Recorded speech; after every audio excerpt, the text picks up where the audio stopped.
ഹബീബ് മുത്ത് മുഹമ്മദ് റസൂലുള്ളാഹി സല്ലല്ലാഹു അലൈഹി വസല്ലമ തങ്ങളിൽ വന്ന് കേൾക്കാറ് അൻതുഅ്മിനു ബില്ലാഹി വ മലായികതിഹി വ കുതുബിഹി വ റസൂലിഹി വൽ യൗമിൽ ആഖിർ വ തുഅ്മിനു ബിൽ ഖദ്രി ഖൈരിഹി വ ശർരിഹി. അല്ലാഹുവിന്റെ റസൂൽ മുത്ത് മുഹമ്മദ് റസൂലുള്ളാഹി സല്ലല്ലാഹു അലൈഹി വസല്ലമ തങ്ങളിൽ കേൾക്കുന്ന ഒരേ ഒരു പലക നബിയെ ഈമാൻ റസൂലുടെയും അല്ലാഹുടെ മലായികത്തിനെയും അന്ത്യനാളുടെയും ഖൈറുടെ ശർറ് വിശ്വസിച്ചമയവ അതല്ലേ ഈമാൻ ചെന്നിട്ട് ഞങ്ങൾ വിശ്വസിച്ചിട്ട് അതും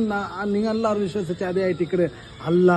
ഇതിരെ ഷറവ് നോക്കിയെങ്കിൽ ഫത്ഹുൽ ബാരിൽ ഹാഫിദ് ഇബ്നു ഹജർ അൽ അസ്ഖലാനി റഹ്മത്തുള്ളാഹി അലൈഹി അവിടെ എൽവ ഷാഗിൽ ഇബ്നുൽ മുല്ലാലിക റഹ്മത്തുള്ളാഹി അലൈഹി മിർഖാത്തിൽ പോലും ഇതേ വിഷയം എഴുതി വെച്ചത് ഫത്ഹുൽ ഇലാഹിൽ ഇബ്നു ഹജർ അൽ അസ്ഖലാനി റഹ്മത്തുള്ളാഹി ഇബ്നു ഹജർ അൽ ഹൈതമി റളിയല്ലാഹു അൻഹു തന്റെ ഫത്ഹുൽ ഇലാഹിൽ പോലും ഇതേ വിഷയം എഴുതി വെച്ചത്. മാത്രമല്ല ഈമാന്റെ അടയാളം മുഹമ്മദ് റസൂലുള്ളാഹി സല്ലല്ലാഹു അലൈഹി വസല്ലമ തങ്ങൾ എന്തെല്ലാം വിഷയം ചൊന്നതാ ആ വിഷയം എല്ലാം വിശ്വസിക്കാനായിട്ടിക്കട് ഈമാനുള്ള ഒരു മനുഷ്യരെ ഒരു അടയാളമായിട്ടിക്കട് അതിൽപ്പെട്ട ഒരു അടയാളമാ എൽവ ഷാഗിൽപ്പെട്ട ഒരു അടയാളമാ മുഹബ്ബത്ത് റസൂലില്ലാഹി സല്ലല്ലാഹു അലൈഹി വസല്ലം അള്ളാഹുടെയും അള്ളാഹുടെ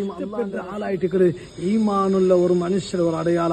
ഈമാൻ ചൊന്നെങ്കിൽ ഈമാന്റെ ഒരു അടയാളം ചൊന്നെങ്കിൽ അള്ളാഹിന്റെ റസൂൽ മുത്ത് മുഹമ്മദ് റസൂലുള്ളാഹി സല്ലല്ലാഹു അലൈഹി വസല്ലമ തങ്ങളെ ധാരാളമായിട്ട് ഇഷ്ടപ്പെടണം. കാരണം എന്തുകൊണ്ടുന്ന ഈ ദുനിയാവിലും ഞങ്ങൾക്ക് രക്ഷ തന്നെ ആഖിറത്ത് പോയും അതേ ഷഫാഅത്ത് തന്റെ ഒരു നേതാവ് ചെന്നെങ്കിൽ അത് ഹബീബായ മുത്ത് മുഹമ്മദ് റസൂലുള്ളാഹി സല്ലല്ലാഹു അലൈഹി വസല്ലമ തങ്ങളായിട്ട് ആ ഹബീബ് തങ്ങളെ ധാരാളമായിട്ട് ഞങ്ങൾ പിർസബൈക്കും അല്ലാഹു തആല തൗഫീഖ് തന്നെ അനുഗ്രഹിക്കുമാറാവട്ടെ. ഹബീബ് തങ്ങളെ നാളെ ആ ജന്നത്തുൽ ഫിർദൗസിൽ ഒരുമിച്ച് കൂടുകയും ഞങ്ങൾക്ക് എല്ലാവർക്കും അല്ലാഹു തൗഫീഖ് തന്നെ അനുഗ്രഹിക്കുമാറാവട്ടെ. അസ്സലാമു അലൈക്കും വറഹ്മത്തുള്ളാഹി വബറകാതുഹു.